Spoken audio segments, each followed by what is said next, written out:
Thank you so much for being here today. I'm Dr. Sonia Alejandra Rodriguez. I'm a faculty member in the English department here at LaGuardia Community College, but I'm also co-director of Casa Las Americas. We're super excited to have Erik Sherman here in conversation with Professor Hugo Fernandez. A little bit about Casa Las Americas. We are a cultural hub dedicated to Latino, Latin American, and Caribbean peoples on and off campus. We've created a lot of events, awareness, and educational opportunities for students who are interested in learning about these heritage and these communities. Please stop by to visit us. We are in M141. We're open Monday through Thursdays, 9 to 5. We'd love to see you. And again, thank you so much for being here, Erik and Hugo, and hosting this event with us. It's a pleasure. Thank you. All right, so the show is What's Going On. I'm your host, Hugo Fernandez, here for a special live taping with our guest today, the author, Erik Sherman, who has written many books about baseball and is, in fact, in the New York State Baseball Hall of Fame for sports writers, which is a very special. I'm waiting for you to get into Cooperstown. But we start the show typically by having people talk a little bit about their background, their studies, and how they got into, in your case, becoming a writer about baseball, historian. Yeah, it starts for me back when I was 14 years old. I was paid to do a weekly column just before I started high school, and I kept up with that weekly column through college, really. But then I remembered a professor telling me, Erik, there's nothing older than yesterday's newspaper, but books last forever. And that really resonated with me. And I found that writing books, you could get so much deeper into the subject than you do in a column. So the first book that I wrote was all the way back in 1995 on Glenn Burke, so really all my stories, they transcend the sport. So they're not just baseball stories about winning the World Series. They're about human interest and challenges that sometimes these athletes overcome and sometimes they don't, but they make great stories. And so that first book that I wrote with Glenn Burke, he was the first major league player to come out of the closet, and it cost him his baseball career. And when I interviewed him for his autobiography, he was in bed dying of AIDS. He was in the last months of his life. And that first book, of the 9 that I've written now, it's being made into a miniseries by the actress Jamie Lee Curtis. And that'll be out through Disney sometime, hopefully in the near future. She bought the option on it 12 years ago. Forrest Gump took 17 years to get made. Yeah, no, that's the way Hollywood works. So since then, I've written other books that are of a human interest nature. And so last year, I came out with the book you have before you, Daybreak at Chavez Ravine, Fernando Mania and the remaking of the Los Angeles Dodgers. Yeah, here's the question for you, though. I was trying to get at what did you study in college? I mean, were you an English major? Close. Mass communications with a concentration in broadcast journalism. I also minored in law and psychology. And it's interesting, those two minors really help you when you're writing books, especially psychology and the types of books that I write. Yeah. But I wanted to be on television, and I was for a little bit out of college, but I couldn't make a living at it. I was working at 5 different jobs in radio, television. I was script writing, but what I found is I couldn't get a full-time job.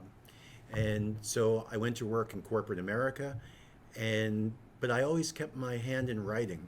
And my corporate job allows me to write my books because unless you sell your book to Hollywood, 99% of the writers out there, just like actors or anyone in entertainment, right, they need a day job. But really, that's a message for anyone sitting here in this classroom. Don't give up on your dreams, no matter what you do. You can still do it. if you have a passion for it. And sometimes that requires working at a couple of jobs. But I've done it for a long, long time, and it's been really rewarding. I can't even begin to count all the surreal experiences that I've had through my book writing. It's just been an incredible journey. Yeah, I was going to ask because, again, you talk about that. I was thinking, are you a full-time writer? But even, a full-time writer, we got to write a lot of books to make money. You basically have to be like putting out pot boilers, romance novels or something. Those are the people that can afford it. But I tell my student, I brought a lot of my photography students here in the audience, and we talk about as an artist, because I would say you think as a writer, literature. Though I have friends who are writers who think that literature is not art, but I think of it that way. It's a creative practice. That there's only three ways. There's basically four ways to do it. Is that you are either somebody pays you to write a book, right? Mm-hmm. Or you write the book and somebody buys it from you. But again, it's this issue that there's not a lot of money made unless it happens to be something, a story that everybody wants. Then there is, I call it the hobbyist, but I think you take it a little bit farther than that. That you make most of your income doing something, but your passion is this other thing, and you do it on the side, and it affords you the ability to pick your projects and take your time with it. Right. Of course, the other way is to be rich, or to marry rich. And I know you're married to a college professor, so I'm guessing that you didn't marry rich. Whatever, I don't know. So you talked about you were in corporate America, and you started writing this book in '95. Not this book. No, not this book. book. The other book. The first book in '95. But you call yourself a historian. I saw it in the liner notes for the book that it puts you down as a historian. So, why baseball? Why sports? Did you play any sports when you were coming up? I did. I played Division III baseball all 4 years. I started up in Boston at Emerson College, and I kept playing baseball until I was about 47 or 48 years old in these men's leagues. So it's a passion that really started back when I was 6 or 7 years old. I'll give you like a really personal story. My parents were getting divorced when I was 6 years old, and it was a bad divorce. And I kind of. Are there any good ones? I have a couple of friends that could write books on how amicable that they were. Well, I was going to say, because I was reading the one about the '69 Mets, mm-hmm. and one of the players in there, his wife was still kind of like running whatever interference for him, in a sense, calling him up and saying, "Hey, you got to go get this," Yeah. So that sounded like a good divorce. Yeah, I think so. But my parents wasn't, and so I just became obsessed with watching baseball. And really, the first year I started watching, the Mets went to the World Series. So this is '69. 73. Okay, 73. I was 7 years old, right. And I was just enamored with that team. Now, my father was a Yankee fan, so I grew up rooting for both the Mets and the Yankees. But now I don't even root for a team. I root for people because of the 9 books that I've written. I've written books with Dodgers, Oakland A's, Pittsburgh Pirates, Mets, Yankees, Red Sox. So now I root for individuals, for a team run by a general manager that I really like, or a president of a club that I really like, broadcasters, and so forth. So I'm not just married to one team, even though I've written 4 books on the Mets. Right. I was going to say, I would have thought by default you'd be a Mets fan. My wife actually said, and I don't know, maybe this was a Seinfeld line, they were basically rooting for clothing at this point because laundry. Laundry. That's the joke.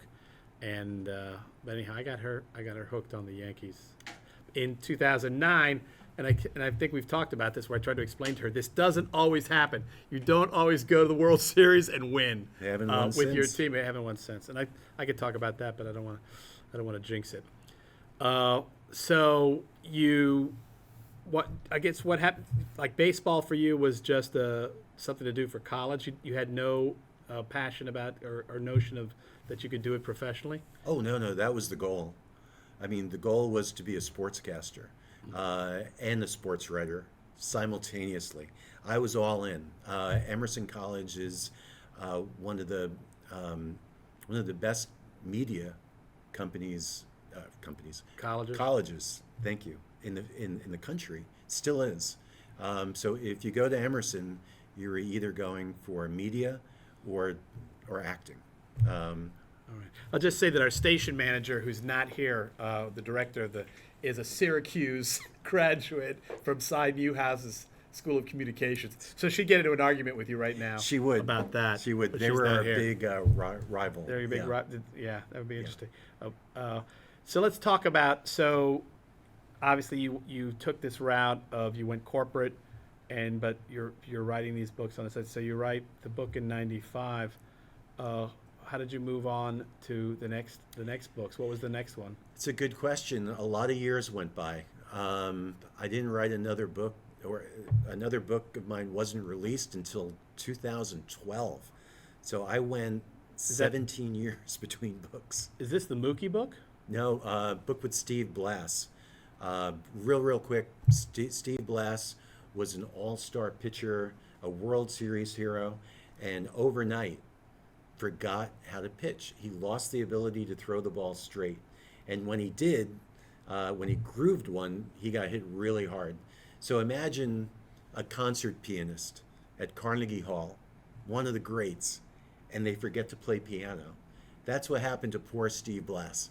And he had to retire from baseball, but he reinvented himself, and for the next 33 years became one of the great color analysts in baseball history, with a phenomenal personality.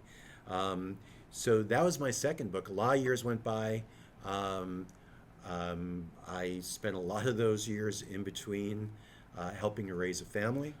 But since 2012, I've written and released 8 books. Right.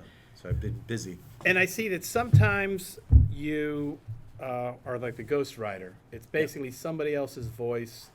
Yes. And what role do you play? Like, for example, in the Mookie book, the Mookie Williams book, which, by the way, I and so I'm going to admit that for my homework, I tried to listen to a lot of your books because I'm an audiobooks fan. In fact, I forgot to bring the CDs for Chris. Chris is actually a big Mets fan, our engineer. So I listened to the one about the 86 Mets. I've just finished the one about the 69 Mets. I listened to the Mookie one, and of course I listened to your podcast. But I'm halfway in this one. I stop off in the Reagan White House, so which is actually kind of good because that'll keep the tension up. But the Mookie book was amazing. Thank you. That Mookie book, but did it have? I wonder, and you being the writer, or should I say the ghost writer? How much of it is you in there, and how much of it is Mookie? Well, it's 100% his voice, but in terms of writing the book, doing the actual writing, it's 100% me. So what I do is, with every book project in which I'm the co-author or the ghostwriter, as you would say. Well, you can call it what you want. Yeah, it's me doing the research, developing the questions, and there's hundreds of questions. And you ask the questions to the subject, you record them, you transcribe them, or you have somebody transcribe it for you. But a lot of times I like to do the transcribing on myself, so I actually develop the voice in my own head. Their voice, like their the voice, syntax and all that. Yeah, absolutely. And then I go ahead and I write it as if I'm that person. And it's really interesting because some of the people I've written books with, I'm nothing like them. I'm a Anglo-Saxon from suburban New Jersey originally. And the Glenn Burke book, he was African American, he was gay, he was from from Northern California, grew up in a rough area, but yet we collaborated really, really well together, despite the fact the poor man was dying from AIDS, which back in '95 it wasn't like it is now. If you had AIDS in 1995, Yeah. that was a painful death. So we had nothing in common, But the book that I produced with him, the feedback that I received, much like the others that I co-authored and ghost wrote, people say, "Wow, that sounds exactly like him." It was like, sitting in his backyard and talking about his life, and that's always the goal. When people say, "Wow, you really captured his voice," I can't believe that you produced that, because it sounds exactly like him. But that's the goal, and that's why I record every single word. All right. I could talk a little bit about my own projects in that area, but this is about you. So I will, but I like hearing that because it's exactly what I do. And it's transcribed. I don't know if anyone's ever tried this at home, but transcription, you take a 1 hour show like this, if we were to transcribe it, it turns into 15 pages of text, not to mention asides or remarks or Hugo burped or whatever it is, whatever you throw in there. Yeah. So what happens is, like you said, you have to get used to the way that person talks, because in your own mind you're writing the sentence as if you would have done it, and then you listen to it again and it's wrong, and you've got to rewrite it. That's why a lot of people pay people to transcribe, but I don't trust them. No, no, and there are transcription services out there that, you could pay as much as $1.25 a minute. Ouch. And yeah, and it's not perfect. Right. It's still not perfect. So I find myself transcribing a lot of my own stuff. Okay. So you write the book about Blas. Then it's the Mookie book? Then it's Mookie. Now, how did you end up writing the book about Mookie? My agent reached out to me. He represented Buddy Harrelson, who was another famous New York Mets player and coach, and so he had represented Buddy Harrelson. So Mookie Wilson went to Buddy Harrelson and said, "Look, I'm interested in writing a book on my life." And so Buddy said, "Well, you should call my agent, Rob Wilson." And Rob's been my agent since the Steve Blas book. And so Rob contacted me and he said, "Yeah, Erik, would you be interested in collaborating with Mookie Wilson?" I said, "Absolutely." I mean, I don't know if the folks out in the audience know who we're talking about. This is the guy who hit the ground ball that went through the legs of Bill Buckner in the 1986 World Series game, which wasn't the final game of the series, but it kind of broke Boston in a sense, and then in the end they won. Which is the last time the Mets have won a World Series, and it was kind of a big deal, both here but both also in Boston, where you talk about. I think one of the most interesting things about that book was, I mean, first of all, it was so well written, and I don't know if any in the audience. And by the way, sometimes you go through the offices of LaGuardia and you'll find that book on somebody's shelf, and you're wondering, because I missed that. I kind of became full time, I think, right after you had done that, and Bruce Brooks, I remember, who was one of the faculty here, who in the art department, told me about it, and that was a big deal when you came through here and did that for us. Yeah. But what I loved about with that book was chapter 1.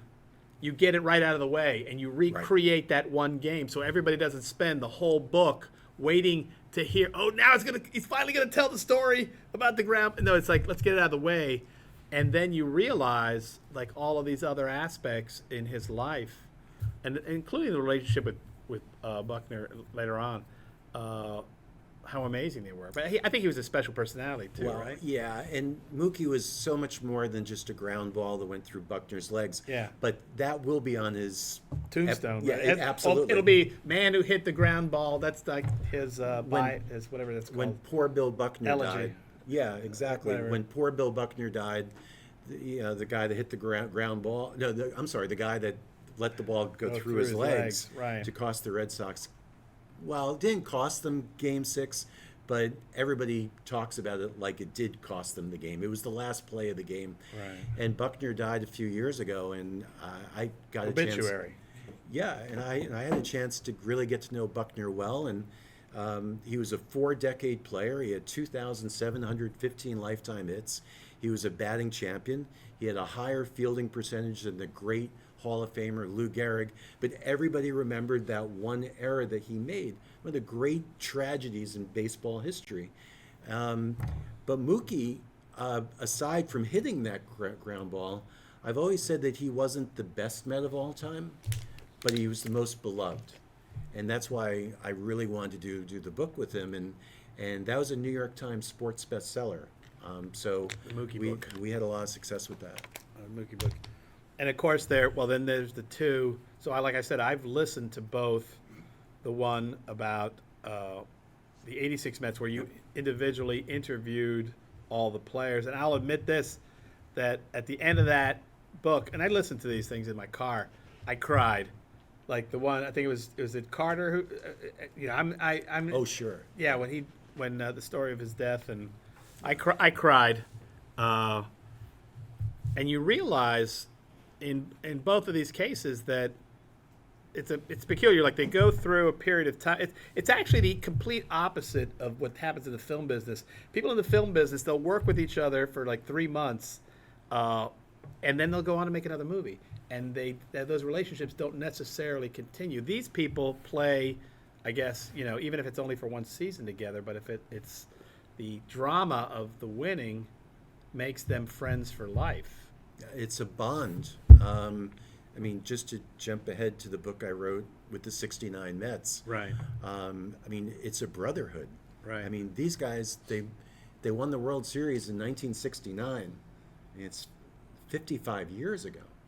And yet, my co-author, Art Shamsky, who's on that team, I mean, he still reaches out and talks to those guys.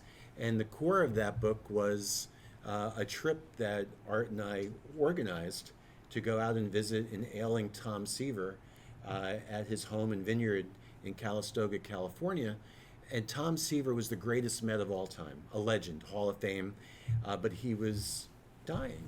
And so we organized this trip with his best friends from that team and went out there. And at the end of that tour of his vineyard, and we had lunch together, nobody wanted to leave. We were in the parking lot, and these guys kept talking and talking for an hour because they knew this was the last time that they would ever get together. So it's really, when teams go through a championship season together, they're linked forever. It's a brotherhood. And one thing I'll add to what you were saying about Mookie, how I started the book right away with the play. Right. You read so many books where it's like, okay, the subject was born in Right. in Terre Haute, Indiana, on this date, and it's like, come on, it reads like a Wikipedia page. You have maybe 2, possibly 3 paragraphs in each chapter to grab that reader, and if you don't, you're going to lose them. Right. So I'm like, give the people what they want. Let's start right away. And all my books are like that. It starts, boom. It's like a James Bond movie where the movie opens up and Bond's, jumping out of some helicopter and he's being chased by Dr. Evil or whoever it is. You've got to catch the audience right away, especially in the TikTok era. Yeah, If I was you going to don't say, catch them- I think it's accelerated with this crew. You have to get them in the first sentence. Basically, if they're not hooked, whatever it is. Yeah, Mookie Wilson, lit the dynamite. yeah, absolutely. You want to read your first sentence in your Yeah, book? I'm just curious. We're gonna move on to that now in the next half hour. If you want to save it for after the break, I'll do the station break right now, and then we'll go. Let me just read the first sentence. Go ahead. And you tell me if it wants you to makes you want to read more. This is the Fernando book. The legend sits alone in the crowded Dodger Stadium press box cafeteria, wearing a navy blue blazer, light blue shirt, and dark sunglasses one late August afternoon. His face is round, and his jet black hair is cropped short. He is almost ghost-like in the sense that somehow it's easy to walk right by or sit near him without noticing the all-time Dodgers great. Okay, so I read 3 sentences. But it That's kind the of first paragraph. wants you to read more, right? But, well, again, I'm halfway through the book now, but that is one of the. Why are you shaking your head? I got my audience over here, but they're over here like shaking their hands, saying like, "Hey, what's it?" I'm keeping the suspense up here. It's called fluffing the audience. So anyhow, but in that, little segment, those three, it's one of the themes that you bang away at over and over in the text, which the fact is that, and it's so rare that a person, is peaking as far in their career and they're taking it all in stride. That we know that the classic theme, typically that you hear over and over again, is somebody who, he gets it all. It's Faust. You get it all and then you blow it. And this is somebody who never let, it didn't matter whether he was like, you talk about the fact that when he came to Shea and played here, which at that point, was what, 55,000, 58,000 people could fit in that stadium. Yeah. And it was, he could have been playing on a sand lot in Mexico, which I kept going over and over again with the name of his town, and we're going to get it in the second half of the show. Echuaquilla. Echuaquilla, yeah. I know I probably butchered that. Yeah, yeah. It's I figured I could pronounce it right, but I have to find it again because I can never remember. I always it. refer to the state of Sonora. Yeah, right on. It's much easier to say. And which has a couple of things to be famous for, which I'll talk about after the break. So it's 3:00. The show is What's Going On. I'm your host, Hugo Fernandez. I'm here with the author and historian, Erik Sherman. When we're talking about his book, Daybreak at Chavez Ravine. That's the camera over there, because you keep going this way, and the camera's over here. Okay. So we've already started talking about the book, but let's start talking about this book. So in your foreword, you talk about the fact that the biggest hurdle to writing this book, besides, no one had written it up till now, and his rookie year was 81 when Fernando Mania began, was the fact that he had no interest in talking to anybody about anything in his life at all. No, he never had a book written about him. Certainly not an autobiography. He's an intensely private person. He had an interpreter his first 7 years in the big leagues, even though he had learned English several years before that. He still wanted to go through an interpreter at his press conferences. I did meet him. He was cordial, but he had zero interest in cooperating with this book. So, as an author, what do? You're writing basically a biographical book about somebody, and the subject himself doesn't want to cooperate. So I talked to my agent about it, and he said, well, don't worry about it. Just interview as many people as you can, and it'll be great. But that wasn't enough for me. I spoke to a lot of my friends are writers, and I bounced my dilemma off of one in particular, and he said to me, Frank Sinatra has a cold. And I'm like, huh. So, what does Frank Sinatra have a cold mean? In 1966, Esquire magazine, Gay Talese, one of the great essayists, columnists in history, in American history, literary history, he was stuck with the task of doing a 15,000 word piece on Frank Sinatra. Frank Sinatra would not cooperate. He had a thing with Esquire magazine and would not cooperate. So Gay Talese decided, well, I'm going to interview everybody I can inside of Frank Sinatra's circle and people outside of his circle as well. And I'm just going to follow Frank Sinatra around. Wherever he goes, I'm just going to observe him. Well, that's what I did with Fernando.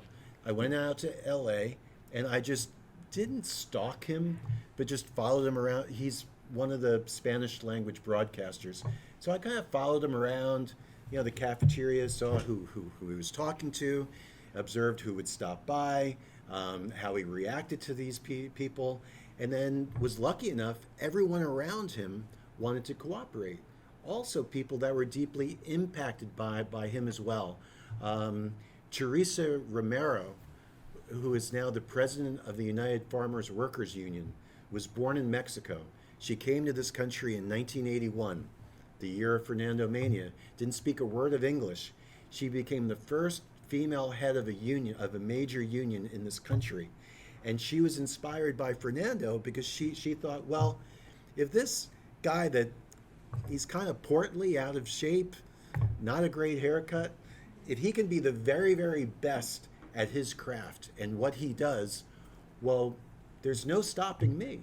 And so she was inspired, and I interviewed her in the book.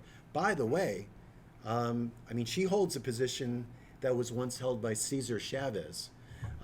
So it's a big time position. And again, for our audience, I don't know if they to appreciate, Cesar Chavez started the United Farm Workers Union. So this was a population of folks who predominantly migrants, migrant, and in fact that was in a time where people would come to the country and go back with their money. They were transnationals, but many stayed. So we were talking about people that had almost no protection, who were always being exploited by the farmers, or the big farm growers, let's put it that way. Not on top of the fact that they had to deal with things, the long work hours, the poor pay, and the insecticides that were being used to keep these things. And this guy, who again was kind of like Valenzuela, was he's an unremarkable looking man. Right. He's a kind of an everyman. He wasn't even, you even say that he was not a particularly good speaker. No. But he basically created a union, which was able to, at one point, I remember the national campaign against buying grapes. Right. Because California grapes, you go to the store and you buy it, and he basically got people to stop buying grapes as a way to send the message that our people are not going to be going into these fields and get poisoned. I mean, imagine this. You are a parent. You make your money picking grapes. You're walking through these fields. You're getting insecticides all over you. You go home to your children, and now they hug you. These were things that nobody knew about, and Chavez was able to get that point across nationally. He was. So, and I want to, it's interesting. We'll bring it up when we talk about, because I did get to the Washington place, but let's talk about. Obviously, Valenzuela as a sports figure was a phenomenon. Rookie of the year and MVP and all these. Cy Young Award. Cy Young Award winner, beat out Seaver. Yep. Which was an argument. I can't remember. Oh, I was listening to your other podcast and you were talking about how he'd beaten out Seaver, but the big thing for you was the way that he could reverse all of the negative experience that came from the Dodgers coming to LA. You want to talk about that a little bit? Yeah, so we were just talking about Cesar Chavez, which is a great segue into your question. Right. So Cesar Chavez was such a almost perfect human being. In terms of human rights and everything that he was able to accomplish for primarily the Mexican workers. He saved lives. He gave them rights and benefits that they never had before. Well, Cesar Chavez never stepped foot into Dodger Stadium, even though he lived in Southern California.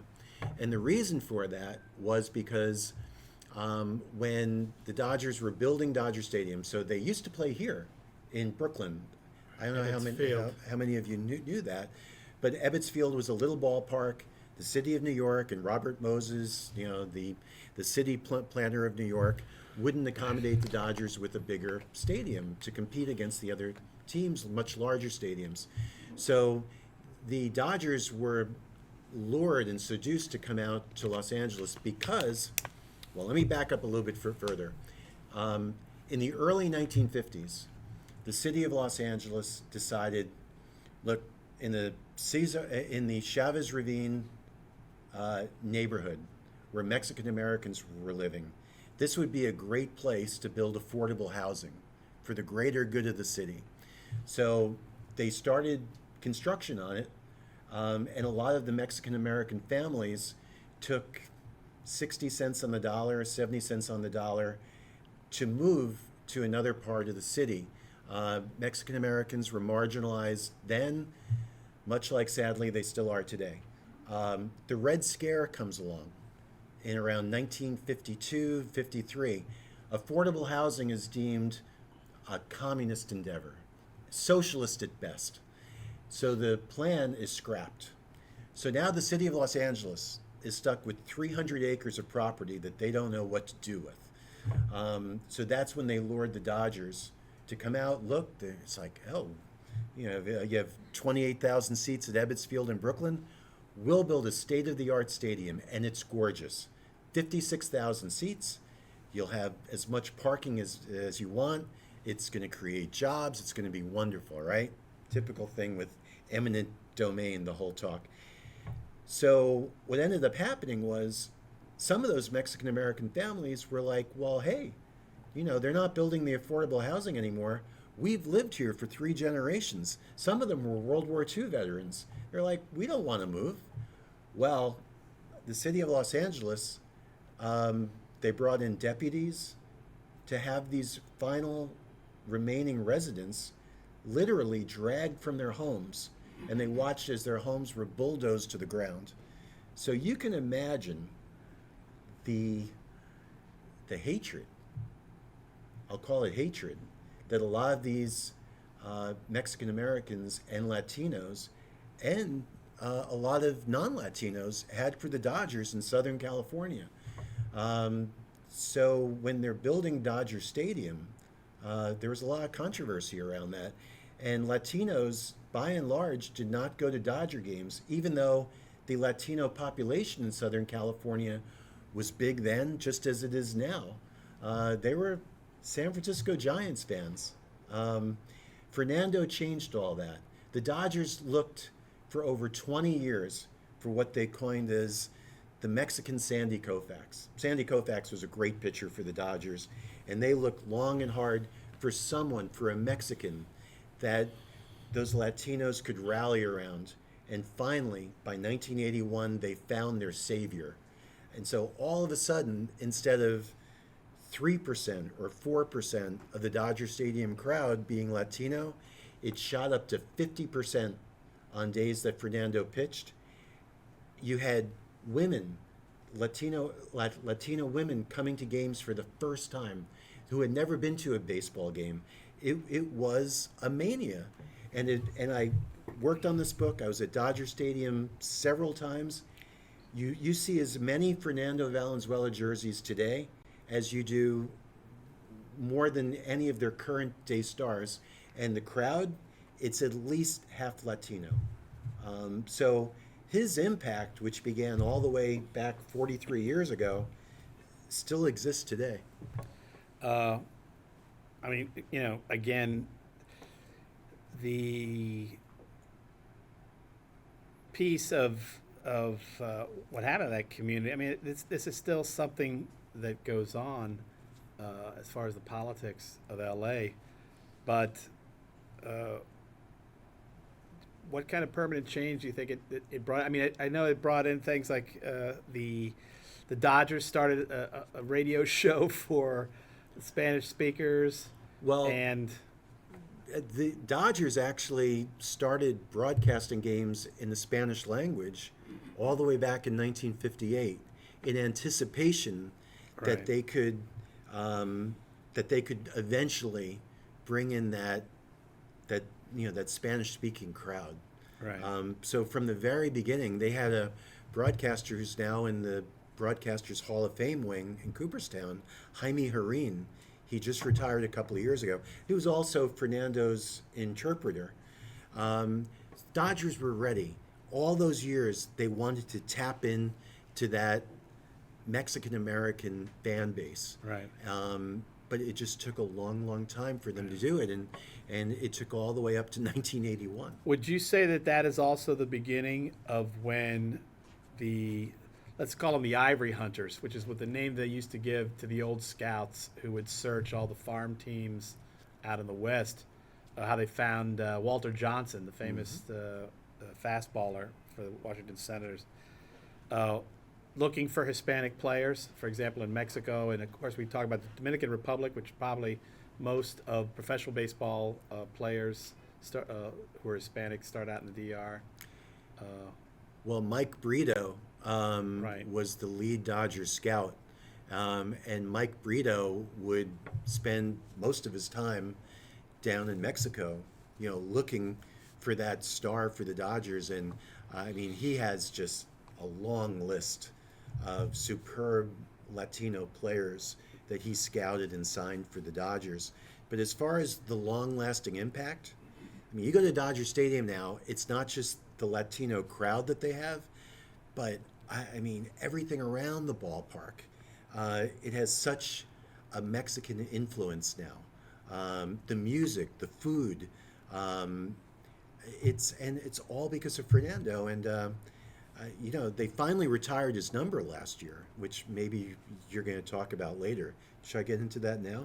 You can, because like I said, I'm when he visits the White House, and Okay, we he can talk about visits, that. No, we can. But I mean, we're actually at the last quarter hour, so we're almost ready to take questions from the audience. But if you want to add any particular piece from the book you want to add before anybody asks a question. So this is a great story. I think that you're really going to like it, and I'll condense it. So the book is about to be released. It's about 3 months before the pub date, as they say. And the Dodgers, their front office wants to see advanced copies of the book. They want to make sure that, this book, it's not going to be too controversial. Are they going to allow their media to interview me and so forth if it sheds a really bad light on the Dodgers? And this is a very controversial topic. And I had written another book, which we alluded to earlier, on Glenn Burke, how he, was the first major leaguer to come out as a homosexual, and how he was blackballed from the game. Well, he played for the Dodgers too. So the Dodgers request 3 advanced copies of the book. And in the final chapter of this book, entitled Legacy, I make a strong argument that the Dodgers should retire Fernando's number 34. And my argument is that no one had a bigger impact, except for Jackie Robinson, in Dodgers history more than Fernando Valenzuela. He brought more new fans to not just Dodger baseball, but baseball in general. And not just from Mexico, but from all the Latino countries really around the world, not just in Central America or in Mexico, but also South America. He opened up scouting to go beyond the Latino countries into Asia and so forth. So my argument was, you've got to retire this guy's number. And the Dodgers have had an unwritten rule that they only retire the numbers of Dodgers that played the most of their years with the team and are in the Baseball Hall of Fame. Well, Fernando's not in the Baseball Hall of Fame. I made an argument for that as well, but I said at a minimum, the Dodgers have to retire his number. Well, 3 weeks after those books were sent, the Dodgers make this grand announcement that they're going to retire his number. And not only that, but they're going to have a weekend for Fernando in August of last year, a celebration of Fernando all these years later. They put his face on their yearbook, which is unheard of for a team with so many current day superstars. And I'm going to own that because, he really, Fernando's a quiet guy, but Right. He owes me at least a beer? cocktail, right? A was gonna cerveza, maybe? I I'll don't know. get Corona. We're in the last quarter hour, so we've got a little time. If I've got any questions from the audience, I'll take them now. If not, I'm going to ask one question, and then we're going to talk about what your next project is. Okay. Okay, I got into an argument with my engineer here about a screwball. How do you throw a screwball? And I'm really, I feel bad that I didn't bring a ball with me for demonstration purposes. So, did you, when you were doing your research on this, did you do your research on how to throw a screwball? Yeah, absolutely. Okay, so how do you throw a screwball? So it's like a curveball in reverse. So we're on audio now, so I'll try to describe. No, we also got video over there. Okay, great. So a curveball is more natural. It's thrown like this. You kind of tilt your hand down and up to, if you're a right-hander, to the left. A screwball, you go the reverse way. That's what You're I going this said. way. That's what I said. He was telling me you throw it like a football, and I was saying, No. because Carl Hubble, Yeah. who was the most famous screwballer of Hall all of time, Famer, yeah. used to walk around like this with Yeah. his arm from throwing this ball like that. George Plimpton tells a story how he used to imitate that when he was a kid, and his mother used to yell at him, like, what's wrong with your arm? Well, Hubble went to spring training prior to the '81 season, watched Fernando, and this is in the book, And Hubble said, that's the best screwball I've ever seen. And here's a 20-year-old kid. And Fernando didn't have a screwball until he was like 19. He had to come up with a pitch other than an off-speed pitch and a fastball, and he needed a third pitch, and he was taught a screwball by Bobby Castillo, who was one of his teammates with the Dodgers. But Fernando just took to it right away and perfected it really quickly. And that's an extremely difficult, rare, unique pitch to hit. And but it also shortened the number of years that Fernando was dominant, because it really taxes your elbow a great deal. So Fernando's first 6 years in the big leagues, he was an all-star every year, but then in the final 10 or 11 years of his career, didn't make the all-star game again because of the damage that he had done to his arm. Yeah, arms get blown out, especially when you're young. These folks, in college it can happen too, where coaches can make them pitch too much. But if you get young into the league and they blow you out, a lot of people go straight into.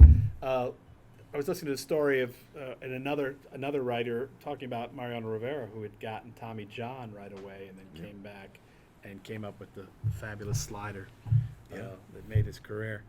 But let's we only have a little bit of time, so why don't we talk about what's the next project?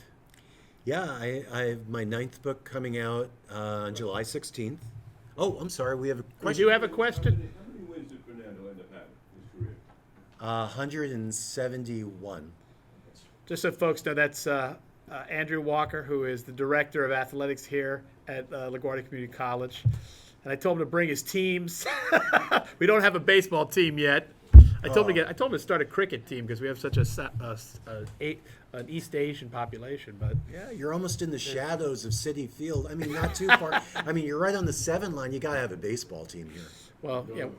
First, we need a baseball field. Yeah, exactly. So, what's the next book? So on July 16th, a collaboration with Dwight Dewey Evans, who was a superstar with the Boston Red Sox for 19 seasons, finished up his last year with the Orioles, but one of the all-time leaders in home runs, RBIs, at-bats, games with the Red Sox, won 8 Gold Gloves, but was most known for his rifle arm in right field. He had arguably the greatest arm for an outfielder in baseball history. And that's what he's known for, but he also had more home runs than any American leaguer in the 1980s, the decade of the 80s, had more extra base hits than any major league player in the decade of the 80s. So this, like all the other books though, there's a twist. He accomplished all this while he was helping raise 2 sons who suffered from neurofibromatosis, which is commonly confused with elephant man's disease. It's a disfigurement of your face, and it's tumors on the nerves. So both of his sons had more than 40 surgeries before both succumbing to the disease as adults. So throughout this glorious baseball career, where he was in arguably 2 of the greatest World Series of all times, albeit on the losing end in '75 when the Cincinnati Reds beat the Red Sox, and the '86 World Series when the Mets beat the Red Sox. I mean, he performed extremely well in both of those World Series. Just a super career. He should be in the Hall of Fame. He might get there still. Maybe you'll make that happen in your last chapter. Well, yeah. Maybe the book will help. I hope so. You never know. What helps? Yeah. So, a question came to me while you were talking about it, but it's left me now. I'm 61. Did and on you the other want to side talk of about COVID you want? and Go ahead. and everything else, but I was going to say, in the last book I read, in when you were talking to, and I think it was, like you said, everybody was with Seaver, and then you started chiming in some of your trivia, and I thought to myself, that must be pretty exciting to be able to share trivia with like a Tom Seaver. Tell him, I think at one point you were talking about Bench having an arm, and that's what triggered it. That Johnny Bench had this arm that could, from a squatting catcher stance, could throw deep into the field. Yeah. Yeah, Johnny Bench was probably the greatest all-around catcher of all time. Played for the Cincinnati Reds from 1967 till around 1983. The Big Red Machine. Yep. And his father would take him to the field, and most times a catcher is trained to throw the ball to second base as hard as they can. Well, his father would teach him. His father would go out into short center field, and would teach his son Johnny Bench to throw a ball on the line, not to second base, but to short center field, and that just strengthened his arm. But so the book that Hugo's referring to is After the Miracle, the lasting brotherhood of the '69 Mets, and I think it was the most surreal experience I've ever had in my writing career, to be around those guys that last time. We organized the trip. It was the last time they were going to get together.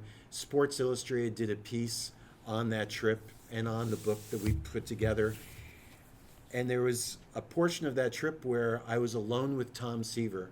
Keep in mind, the greatest New York Met of all time, arguably one of the top 5 pitchers in the history of the game, just a legend. And I'm alone with him at the foot of his vineyard, and we're talking about the impact that his manager on the '69 Mets, Gil Hodges, who was a teammate of Jackie Robinson's, had on Jackie's career and on integrating Major League Baseball. And while Tom was talking about Gil Hodges, I mean, Seaver was a tough guy his whole life. He was kind of tough with the media. Not an easy guy. And I had Seaver practically, well, he was tearing up. And I was able to capture the moment. I'm like, I'm here at Seaver's Vineyard talking with Tom Seaver, and he's getting emotional with me. And I'm like, what a moment. So you have snippets like that when you write these books, and that's why I do it. I mean, that's the biggest thing. Yeah. I wish you had this on audio, which is the way I like my books best. And I'd be, because it's that, somebody would look at this, they'd say, I think Hugo listened to the other book too much. You know what I'd like to do with what? the audio part? I'd like to have a Spanish language version. That would be fabulous. I mean, I think that's a natural. That's only, I'll bet you probably sell more books. Yeah, I bet. More books in Spanish than English. We got to call it. It's because we're almost out of time. So the show's been What's Going On. I'm your host, Hugo Fernandez. My guest today has been Erik Sherman, writer, historian of baseball. He is in the New York State Baseball Writers Hall of Fame, and I'd like to see you in Cooperstown. And we've been talking about his book, which he published this just about a year ago, Daybreak at Chavez Ravine, the great story of Fernando Mania. I should get the subtitle right. Fernando Mania and the remaking of the Los Angeles Dodgers. But we're going to look for the next one. I can't wait to read it, and or listen to it. I'm telling you, that's the new way. Maybe my students will make it palatable for the TikTok nation. But we're going to go out the way that we came in. My engineer, Mr.